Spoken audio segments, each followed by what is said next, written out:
BFM Business, BFM Crypto, le club. Sandra Gandoin. Bienvenue dans BFM Crypto, le club. Vous savez que j'aime particulièrement cette émission du jeudi. On répond à vos questions, toutes les questions que vous nous avez posées sur notre adresse crypto@bfmbusiness.fr. Les questions les plus simples, les questions les plus averties aussi. On y répond aujourd'hui avec Morgane Landu, fondatrice de Crypto 360, avec un S et un tiret d'ailleurs. Bonjour Morgane, ravie de vous retrouver. Et Stéphanie Fra, senior manager chez CoinHouse. Bonjour Stéphane. Bonjour Sandra. Ça y est, on va partir pour nos questions. Vous continuez à nous poser ces questions. Tous les jeudis, on est là à 15h pour vous répondre. BFM Crypto, le club, c'est parti. Et on va commencer par une question de JP pour vous, Stéphane. Pouvez-vous, dans la prochaine émission, donner votre avis sur la plateforme Neverless ? Alors effectivement, c'est une plateforme espagnole qui est un petit peu comme CoinHouse dans l'achat-vente de crypto, dans les produits d'investissement autour de la crypto. J'ai checké un petit peu parce que je ne connaissais pas. Visiblement, ils sont enregistrés VASP auprès de la Banque d'Espagne. Donc ça, on peut le voir directement il y a un site en Espagne. C'est un peu l'équivalent du PSAN français, sauf que ça ne couvre que la partie blanchiment d'argent. C'est un peu plus restreint. Et ils auraient visiblement une sorte d'agrément MiFID. Alors pas en direct, parce que j'ai été vérifié sur le site de l'ESMA et sur le site espagnol de la CNMV, mais au travers d'une structure en Lettonie. Voilà, donc a priori ça semble légitime. C'est une société qui a été fondée par 3 anciens de Revolut. Donc ça, a priori, devrait être relativement sérieux. Ils savent de quoi ils parlent ?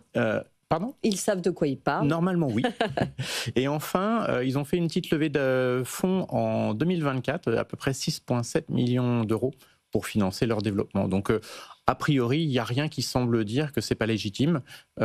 Juste, ce n'est pas enregistré en direct sur la partie MiFID, mais c'est enregistré au travers d'une autre société. Voilà pour le conseil et la présentation pour cette question de JP. Arnaud vous demande, Morgane, est-ce qu'il serait possible de traiter aussi du sujet des airdrops ? C'est vrai que le sujet des airdrops, il est revenu pas mal ces dernières semaines. De quoi on parle précisément, Morgane ? Oui, c'est une distribution en fait gratuite de tokens. Alors il va falloir se rendre éligible. Comment ? Soit en possédant des cryptos qui existent déjà, soit en faisant des petites opérations qui vont me rendre éligible à ce fameux airdrop. Alors le but à la base d'un airdrop, c'est de fédérer une communauté et de soutenir un projet qui est solide. On s'est rendu compte que certains airdrops ont très très bien fonctionné, par exemple celui de Uniswap. Ceux qui se sont rendus éligibles à cet airdrop ont reçu 400 unis, donc pour Uniswap, et ça valait plusieurs milliers de dollars. Donc ça valait vraiment le coup de participer. Le dernier en date, c'est Hyperliquid. Hyperliquid, c'est un DEX qui permet en fait de faire des contrats perpétuels, donc un DPERP, et il a le vent un petit peu en poupe, l'Hyperliquid. Ils ont fait un airdrop qui a super bien fonctionné. Pourquoi ? Parce qu'il y a un côté communautaire qui est très poussé. Il n'y avait pas de VC. Il n'y a pas eu de levée de fonds. Donc ça veut dire qu'il n'y a pas d'investisseurs privilégiés. C'est la communauté. Et la manière dont ça a été distribué, cet airdrop, c'était super équitable, basé sur la méritocratie. C'était l'utilisation de la plateforme.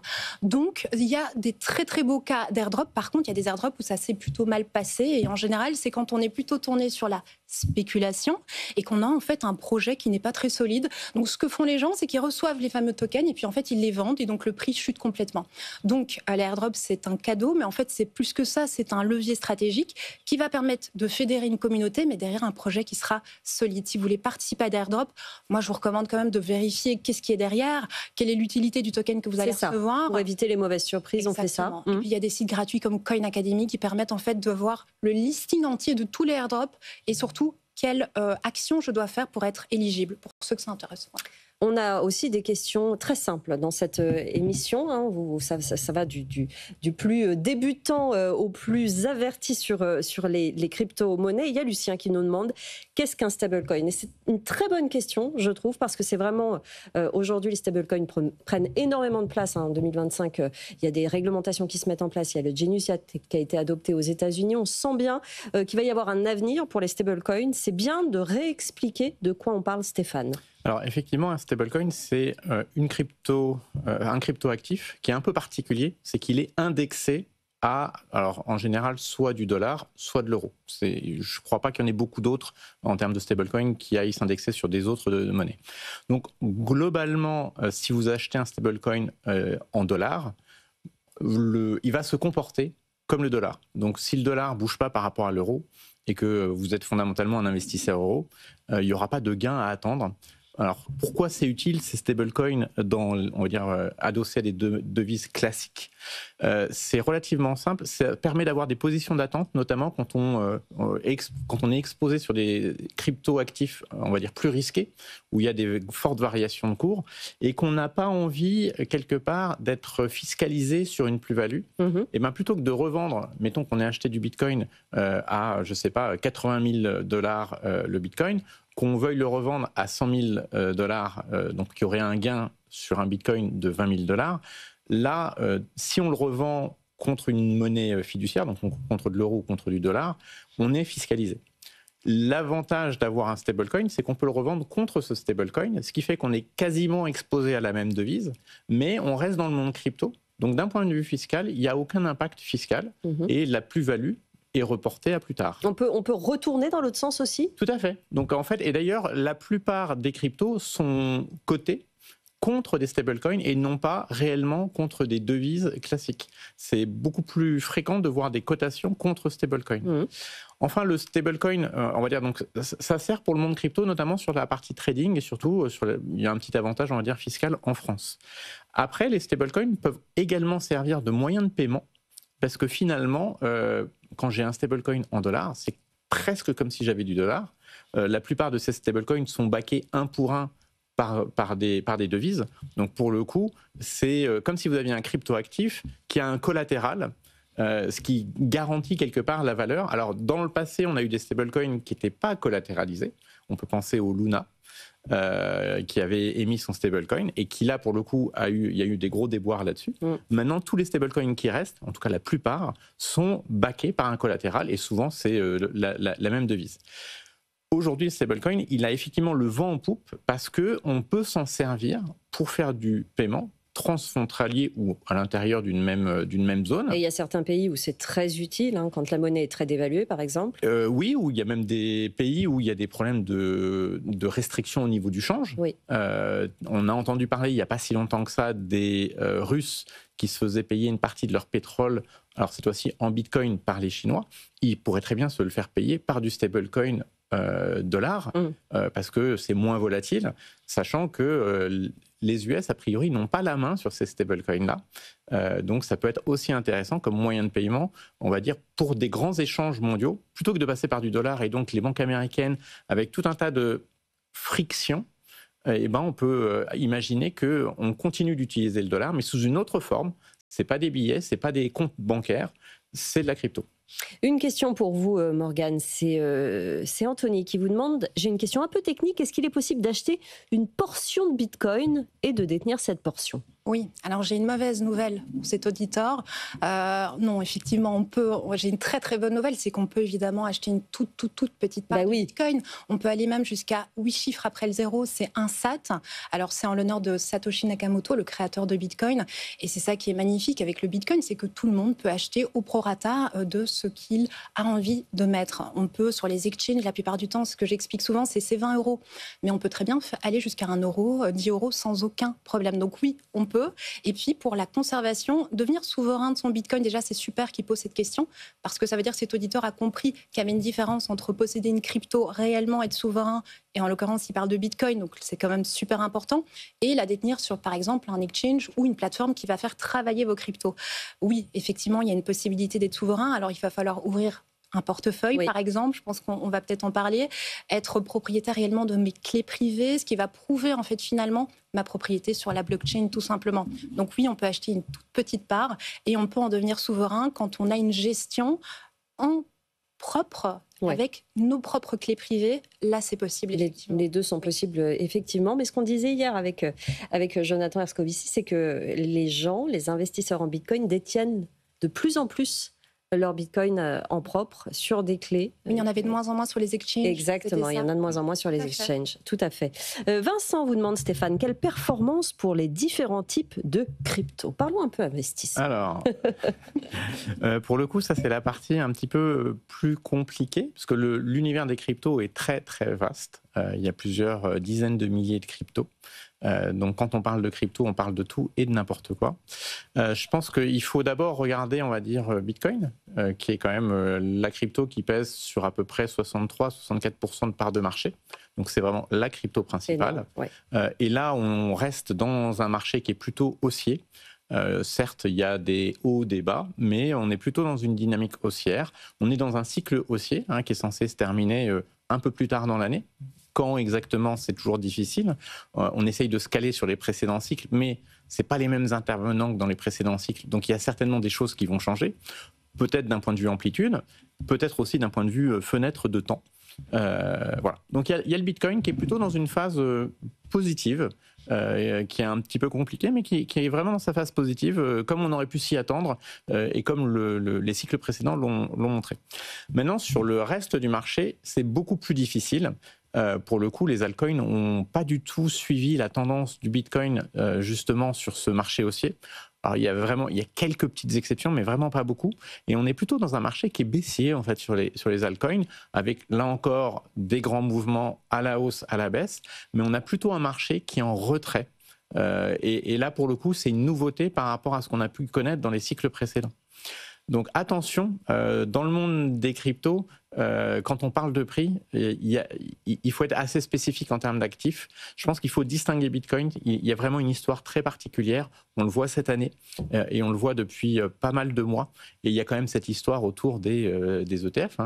Faut pas se leurrer. Ouais. Il y a des gros investisseurs qui sont rentrés sur ce marché-là. BlackRock, par exemple. BlackRock qui détient quelque chose comme 680 000 Bitcoins, donc quasiment 70 milliards sur un ETF Bitcoin. Oui. Il y a l'ETH qui a aussi des ETF, mais qui ont vraiment du mal finalement à collecter. Pour le coup, on a vraiment du mal à avoir de la collecte et le prix a vraiment eu beaucoup de difficultés. Moi, perso, mon analyse, c'est plutôt qu'on manque d'innovation. J'en ai parlé. Il faut un projet. Exact, il faut, ou une thématique. Oui. Il y a eu la DeFi en 2021, il y a eu les NFT, il y avait des thématiques. Là, dans ce bull market-là, à part les investisseurs institutionnels qui sont parmi nous, j'ai du mal à voir des histoires, hormis peut-être des micro-histoires. Il n'y a pas de grosses histoires qui attirent finalement les gens. L'infrastructure est là, elle est solide, mais il faut des vrais projets. Et c'est peut-être plutôt d'ailleurs une bonne nouvelle. Entre guillemets, ce désintérêt, ça montre peut-être que les gens vont réellement au fond des choses, voient réellement ce qu'il y a derrière les crypto-monnaies, ne font pas seulement ça pour jouer, entre guillemets, ou pour parier sur la volatilité, comme c'était le cas il y a quelques années, peut-être. Alors, certainement que effectivement, l'intérêt des investisseurs a changé. On est maintenant beaucoup plus sur des gens qui essayent de comprendre les projets, qui essayent de faire quelque chose des projets, parce qu'effectivement, ça fait quand même pas mal d'années qu'on développe une infrastructure. Et donc, si on veut que l'infrastructure, à un moment donné, serve à quelque chose, il faut qu'il y ait absolument des projets qui soient live dessus et qui touchent non pas quelques centaines de personnes, mais quelques dizaines, voire quelques centaines de milliers de personnes, pour qu'on puisse démontrer finalement que ces outils qui ont été développés ont un intérêt d'un point de vue, moi je dirais industriel, pour des porteurs de projets qui, eux, vont se dire, on a un super outil, moi à la limite, comment il a été fabriqué, comment il marche exactement, c'est moins mon sujet que de comprendre les fonctionnalités, de l'appliquer, de l'utiliser dans un cas très concret business. Il faut la bonne idée. Mais comme l'infrastructure est solide, ça va certainement venir dans les mois, dans les années qui viennent. Ilan vous demande, Morgane, est-ce qu'une NFT season est possible, justement? Ça va faire un petit peu le lien avec ce que Stéphane vient de dire. Effectivement, on a connu un narratif qui était super explosif sur les NFT en 2021. Oui. Il y a eu des collections qui ont connu un succès fou et ça coûtait extrêmement cher d'acheter. Donc, c'était plutôt l'art digital. Ici, je parle du premier versant des NFT, c'est-à-dire des photos, des JPEG qui valaient extrêmement cher et des collections qui se sont littéralement arrachées par des investisseurs. Elles se sont fait arracher ces collections. Et c'est vrai que là, les NFT étaient vraiment en poupe. Le problème, c'est que depuis 2025, il y a une baisse d'intérêt qui est vraiment flagrante sur la plupart des grosses collections NFT. Alors là, je parle vraiment de l'art digital. Alors, il y a quelques collections quand même qui ont réussi à sortir leur épingle du jeu. Je pense notamment à la collection de Doodle, qui a fait un partenariat très important avec une marque mondialement connue qui est McDonald's. C'est un petit peu une exception. Il y a quelques collections, mais sinon, la plupart, c'est vrai qu'elles ne sont plus du tout aussi demandées. Oui, voilà. Il y a moins d'intérêt. Oui. Et donc, elles coûtent un peu moins cher. Et donc, c'est vrai que pour ceux qui ont investi à l'époque sur ce type de NFT-là, c'est un petit peu une période compliquée. Par contre, et ça là on voit qu'il y a un changement au niveau des NFT, c'est au niveau de l'utilité. C'est plus simplement l'art digital NFT. Alors déjà, qu'est-ce que c'est un NFT? Je peux peut-être expliquer ce que c'est. On peut le redire, c'est vrai. Parce que c'est un token non fongible. Qu'est-ce que c'est un token fongible? Dans la monnaie fiduciaire, c'est 1 euro est égal à 1 euro. Dans notre écosystème, un bitcoin est égal à un bitcoin, un Ethereum est égal à un Ethereum. Un token qui est non fongible, je ne peux pas l'échanger contre quelque chose de similaire. C'est aussi simple que ça. Pourquoi? Parce qu'il est unique. Non-fungible token.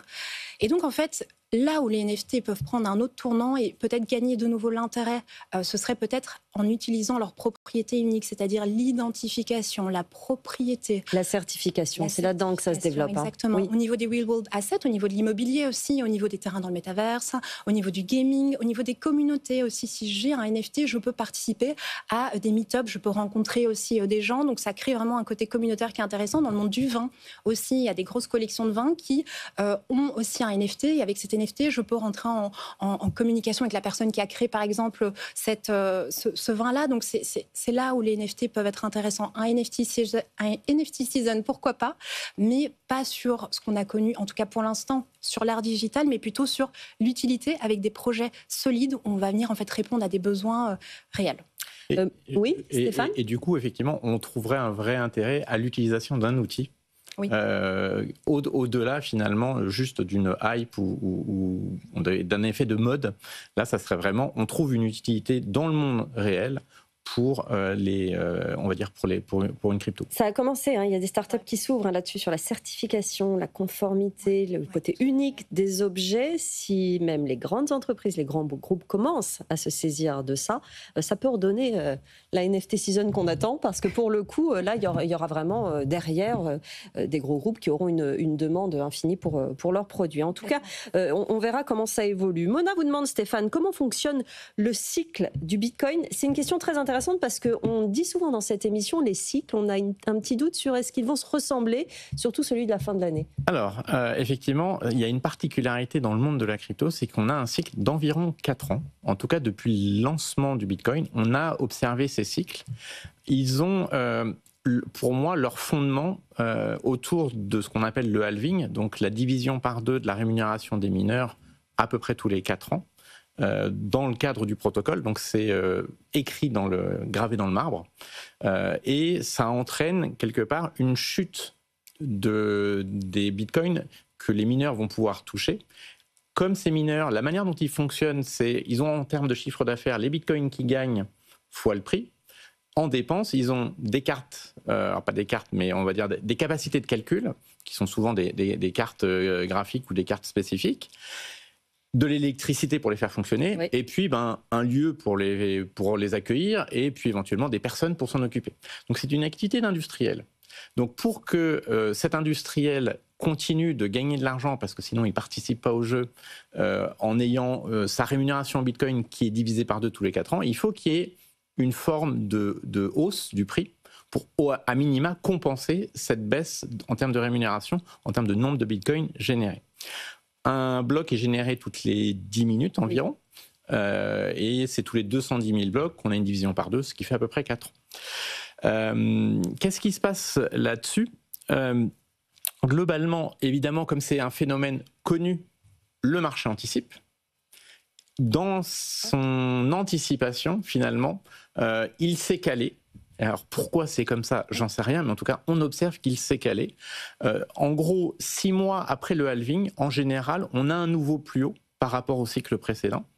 Ensuite, on a quasiment 12 mois de hausse assez vertigineuse, en tout cas par le passé, et on va voir après que dans le temps, il y a des choses qui ont changé. Et jusqu'on arrive quelque part à l'apex du marché, et puis ensuite, on part sur 12 mois de baisse, et puis après, c'est reparti. Et si on regarde les 3-4 cycles précédents, en fait, ils ont été très bien calés en temps. Autant en amplitude, ça a été, on a été de très fortes amplitudes à des amplitudes qui sont de moins en moins importantes, comme si on avait une vague qui avait une très forte hauteur au démarrage et puis elle s'atténue avec le temps.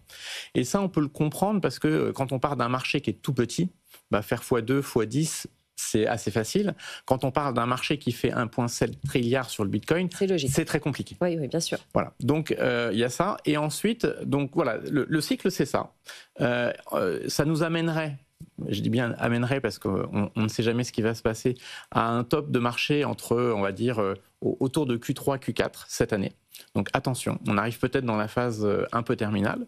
Maintenant, il y a des choses quand même nouvelles dans le marché qui vont forcément impacter sur le cycle, qui sont ces investisseurs institutionnels qui rentrent depuis janvier 2024. Et c'est un élément stabilisateur du marché. Et on le voit d'ailleurs en termes de volatilité. Le marché est beaucoup moins volatile maintenant qu'il ne l'était il y a 18 mois.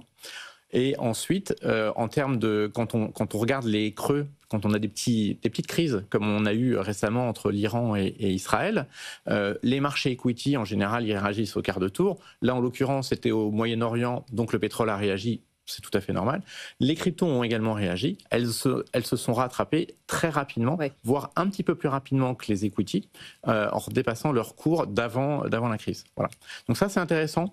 Et certainement que les cycles qu'on a connus vont peut-être être un peu, enfin toujours là, mais certainement moins marqués. Justement, les cycles, c'est une question de Sonia, c'est pour compléter. Bear market, bull market, c'est quoi? Et c'est là, c'est ces cycles-là dont on parle, finalement, Morgane, pour compléter cette réponse. On passe de l'un à l'autre. On passe par un bull market, on appelle ça, et puis ensuite un bear market. Alors, le bull market, je vais commencer par la période la plus intéressante quand on investit dans cet écosystème, c'est effectivement une tendance haussière qui est durable en fait sur le temps. Il y a un optimisme sur le marché, il y a beaucoup d'acheteurs et donc ça fait une hausse des prix d'abord en général sur Bitcoin et puis sur l'ensemble des cryptos, les altcoins.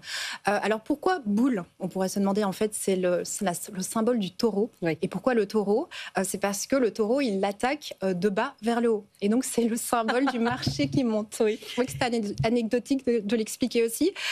Et puis ensuite, il y a la phase de baisse, après la phase de hausse, qui s'appelle le bear market, donc une grosse tendance baissière qui est extrêmement longue. Alors, le bull, quand même, pour spécifier en termes de timing, c'est vrai qu'en général, c'est 1 an, jusqu'à 18 mois. Moi, c'est ce que j'avais remarqué un petit peu sur les délais. Et le bear, par contre, c'est beaucoup plus long, c'est 2 à 3 ans. Oui. Bon, ce qui s'est passé dans le passé ne va pas forcément se reproduire, on va voir, mais c'est vrai qu'il y a quand même une tendance de passer d'une grosse hausse à une baisse. Et pourquoi le bear? Parce qu'on est sur la figure cette fois-ci de l'ours, et l'ours attaque du haut vers le bas, et donc on a un marché qui descend. C'est aussi intéressant de savoir d'où viennent les mots qu'on utilise, mais c'est vrai qu'il y a une alternance de ces deux phases-là, une phase extrêmement haussière et puis une phase qui est baissière. Et souvent, quand il y a cette phase baissière dans les médias, c'est le moment, alors pas chez nous, évidemment sur BFM Business, on a de la chance, mais c'est le moment de doute. C'est le moment de doute, c'est ça que vous voulez dire? Effectivement, oui, sur les médias, c'est une bulle, et Bitcoin. Non, il y a un cycle, il y a une symphonie en fait dans cet écosystème. Il suffit de le savoir et de s'y préparer. Exactement. Et c'est vrai qu'on le dit souvent ici le jeudi, on va énormément observer ce qui se passe dans les 6 prochains mois, jusqu'à l'automne, parce que c'est là qu'on devrait repasser en bear market, parce qu'on a des doutes sur effectivement la continuité de ces cycles tels qu'on les a connus jusqu'à maintenant. Il nous reste 4 petites minutes. On va répondre à, voyons, justement, qu'est-ce qui impacte le cours des cryptos, nous demande Richard. Stéphane. Alors, j'allais dire un truc très basique, l'offre et la demande. Comme dans tout actif financier, sachant qu'encore une fois, côté demande, on a une demande qui s'est fondamentalement, qui a été changée avec l'arrivée des institutionnels sur ce marché-là. Mon sentiment, si on fait la transition sur les cycles, je pense qu'on arrive bientôt à la fin de l'importance du halving, parce que finalement, les mineurs sont des acteurs qui sont de moins en moins impactants sur le marché. Et c'est les autres investisseurs qui, pour moi, vont prendre le pas. Et là, on va se retourner sur, mais c'est quoi les drivers des investisseurs institutionnels, puisque c'est quand même ceux qui ont les poches profondes. Ils ont à peu près 10% du marché aujourd'hui. Si on rajoute à ça les baleines, on est sur entre 30 et 50%. Oui. Et donc, c'est ces gens-là qui font bouger le marché. Et ces gens-là, ils vont être plutôt réactifs à la macro. Ils vont être plutôt réactifs à ce qui se passe, à la régulation. Donc de plus en plus, on va aller vers un marché qui va être un peu plus dépendant avec les facteurs traditionnelle de la finance. D'ailleurs, si on regarde sur les 3-4 dernières années, souvent une crise sur les marchés financiers implique une crise sur les cryptos. On verra ça. Il nous reste 2 minutes 30 pour répondre à cette question.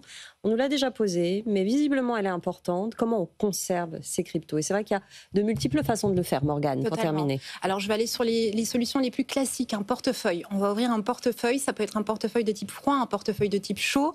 Il y a aussi la version papier, il y a la version métallique. Je vais rester sur les plus connus. Donc le froid, c'est un portefeuille que vous allez commander, qui est payant, qui va arriver chez vous à la maison. Par exemple, Ledger, pionnier français sur la thématique. C'est comme des clés. C'est comme des clés et ça ressemble vraiment à une petite clé USB pour le coup, le Ledger. Alors les nouveaux sont un peu plus carrés, mais voilà, l'ancienne est un peu plus de type USB. Et ça vous permet en fait d'être propriétaire de vos clés privées. Alors pourquoi cold wallet, froid? Parce qu'en fait, il gère vos clés privées en dehors d'Internet, c'est offline. Alors l'autre niveau qui est un petit peu moins sécurisé mais qui est très facile à ouvrir, ce sont les hot wallets. C'est une simple extension. Je peux vraiment télécharger ça en quelques secondes. Ça ne me coûte absolument rien, mais c'est hot wallet, donc connecté sans arrêt à Internet. C'est une sécurité qui est un petit peu moins optimale. Sinon, on peut écrire sur du papier et on peut graver aussi sur du métal qui va résister au feu, à la pluie, pour noter en fait vos seed phrases, vos passphrase que vous allez recevoir. En général, c'est 24. Vous pouvez mettre un 25e mot sur Ledger également. Ça, c'est un bon moyen de faire la conservation de vos clés, de vos crypto. Pour être clair aussi, quand on ouvre un compte sur certaines plateformes, la question de la conservation ne se pose pas réellement. Alors j'ouvre un compte quelque part, qu'est-ce qui se passe? A priori, je suis en hot wallet. Alors, mais je peux choisir de le sortir. Alors, sur une entité centralisée, en fait, ils prennent en custody pour vous. Ce sont des exchanges custodian, on appelle ça. Donc, ils prennent en gestion pour vous vos clés privées. C'est ça. Et c'est là où FTX, qui a fermé du jour au lendemain en 2022, ou MTGOX en 2014, ou d'autres plateformes comme Celsius, partent avec vos cryptos. Oui. Parce que vous n'êtes pas propriétaire. Ce que vous pouvez faire, c'est si vous faites confiance à une plateforme, parce qu'il y a des plateformes qui existent depuis quelques années, et finalement, si vous avez une partie de vos fonds que vous allez utiliser, peut-être que les laisser sur une plateforme, une partie, ça peut être pertinent. Alors mettez un 2FA, c'est vraiment ma recommandation. Vous téléchargez Google Authentificator qui va générer pour vous un mot de passe aléatoire toutes les 20 secondes et vous allez aussi créer une adresse mail dédiée aux cryptos. Moi, c'est mes petits tips si jamais vous faites confiance à une autorité centralisée. Et vous pouvez évidemment continuer à nous écrire et à poser vos questions à Stéphane et à Morgane qui vous répondent tous les jeudis dans cette émission à 15h sur BFM Business. Vous savez, toutes les émissions sont visibles sur notre appli, sur notre site bfmbusiness.com. Rubrique émission, vous cherchez crypto et vous allez nous trouver évidemment sur la page. Je suis ravie d'avoir passé ce temps avec vous, Morgane Landu, fondatrice de Crypto 360 et Stéphanie Fra, senior manager chez Coinhouse. Merci à tous les deux. On se revoit dans une semaine et vous, je vous laisse entre les mains de BFM Bourse. Bonne journée sur BFM Business. BFM Business, BFM Crypto, le club.